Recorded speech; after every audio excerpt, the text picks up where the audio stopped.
Assalamualaikum warahmatullahi wabarakatuh. Pada pertemuan ini kita akan membahas terkait pemrograman integer yang merupakan kelanjutan dari materi kemarin, yakni pemrograman linier ya. Di sini pemrograman integer digunakan untuk mencari penyelesaian atau solusi berupa integer gitu ya. Jadi kalau misalnya kita melihat dalam kehidupan nyata ya, tentunya solusi yang ada itu tidak berupa pecahan namun berupa integer. Oleh karena itu ada beberapa metode khusus untuk mencari penyelesaian integer dari pemrograman linier gitu.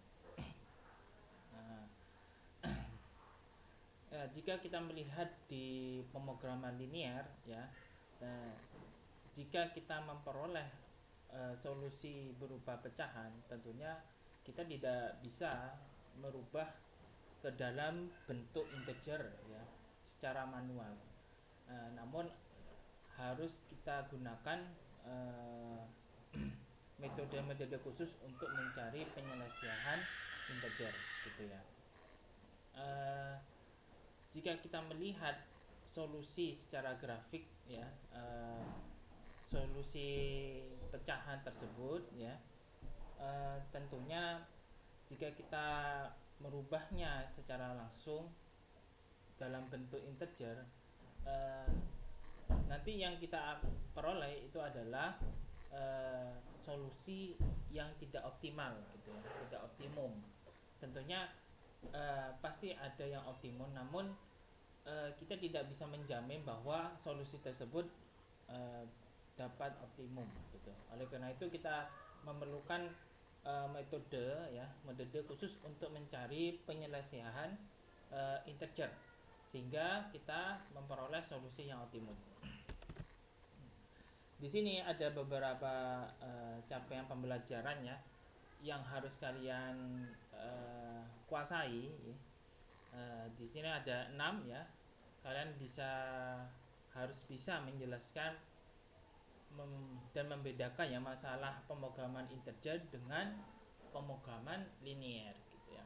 Kemudian yang kedua adalah bisa menjelaskan prinsip dualitas dari pemrograman linier.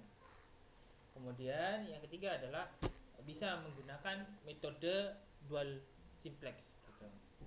Yang keempat adalah menyelesaikan masalah pemrograman integer dengan menggunakan metode bidang potong ya. Di sini kalau di buku PNP kita menggunakan metode Gomori ya. Kemudian yang kelima adalah bisa menjelaskan prinsip percabangan pada masalah pemrograman linier. Nah ini nanti kita akan masuk kepada bagaimana kita menyelesaikan masalah pemrograman integer dengan menggunakan metode cabang batas gitu ya. Nah ini adalah merupakan bentuk umum dari pemrograman integer ya. Nah, tentunya ini sama ya seperti pemrograman linier ya bentuk umumnya. Tentunya solusi yang kita akan peroleh itu dalam pemrograman integer itu adalah solusinya ya x-nya itu adalah integer gitu ya, tidak berupa pecahan atau yang lain. Nah, dalam menyelesaikan pemrograman integer kita bisa menggunakan dual simplex ya, untuk menyelesaikan atau mencari penyelesaian masalah dari pemrograman integer. Nah, dalam pemrograman integer ya yang harus kita perhatikan adalah apakah solusinya itu berupa integer atau non integer gitu ya. Nah, di sini kalau misalnya solusinya sudah berupa integer maka tentunya nggak perlu lagi kita memeriksa ya atau mencari lagi gitu ya. Contohnya kalau misalnya kita menyelesaikan eh, suatu pemrograman integer atau pemrograman linear ya, dengan menggunakan metode simplex saja yang biasa, dan kita peroleh solusi yang integer, maka kita tidak perlu lagi untuk merubahnya ke dalam penyelesaian yang integer gitu. Nah, kalau misalnya masih belum berupa integer, maka kita harus menggunakan metode dual simplex untuk memperoleh penyelesaian integer gitu ya. Nah, di sini ada beberapa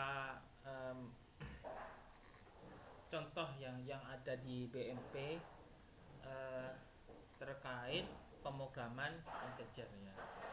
Nah, di situ ada contohnya ya, dan juga metodenya untuk digunakan dalam mencari penyelesaian pemrograman integer ya. Ada metode bidang potong dan metode Gomori gitu. Nah, kalian bisa membacanya di PMP masing-masing bagaimana cara untuk menggunakan metode Gomori tersebut atau metode bidang potong. Sekarang kita masuk ke dalam metode yang lain, yakni metode cabang batas ya. Nah, metode ini ya digunakan untuk mencari tentunya sama, mencari penyelesaian yang integer gitu. Nah, tentunya di dalam metode cabang batas yang perlu kita periksa terlebih dulu adalah penyelesaiannya ini apakah berupa integer atau non integer gitu ya. Nah, di sini sudah diperlihatkan sebuah cabang ya, cabang dari masalah pemrograman integer. Jadi jika masalah pemrograman integer itu kita peroleh, dimana kita simpulkan dengan penyelesaian yang pertama ya, kita periksa dulu apakah itu berupa integer atau tidak ya. Nah, kalau misalnya sudah berupa integer ya kita nggak perlu lagi kita lanjutkan karena kan sudah berupa integer. Jika penyelesaiannya belum integer, maka kita harus membaginya menjadi sub masalah ya, menjadi dua sub masalah, yaitu sub masalah pertama dengan sub masalah kedua. Gitu. Nah, di situ kita periksa lagi penyelesaiannya ini apakah berupa integer atau non integer gitu ya. Nah, nanti penyelesaiannya adalah penyelesaiannya itu adalah berupa integer ya. Kalau sudah berupa integer, maka kita tidak perlu kita lanjutkan. Namun kalau misalnya di dalam dua sub masalah itu ya ada beberapa penyelesaian integer, maka kita harus mencari penyelesaian optimumnya gitu ya. Nah, dari sub masalah yang kita bentuk ya, kita bentuk dari masalah pemrograman integer tersebut gitu ya. Nah, ini ada beberapa latihan yang harus kalian kerjakan ya. Kalian bisa kerjakan di pembahasan ya, pembahasan atau contoh dari 3.9 ya, kegiatan belajar 2 ya.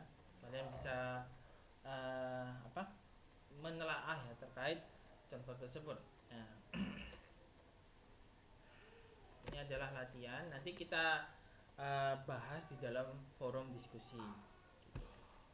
Dan juga ada beberapa soal latihan 3 yang harus kalian kerjakan agar lebih memahami bagaimana cara penggunaan dari metode cabang batas dan juga metode bidang potong atau metode Gomori tersebut. Nah, kalian coba kerjakan sebagai bahan diskusi kita dalam forum diskusi nanti gitu. Nah, oke, itu aja yang bisa saya sampaikan. Terima kasih. Assalamualaikum warahmatullahi wabarakatuh.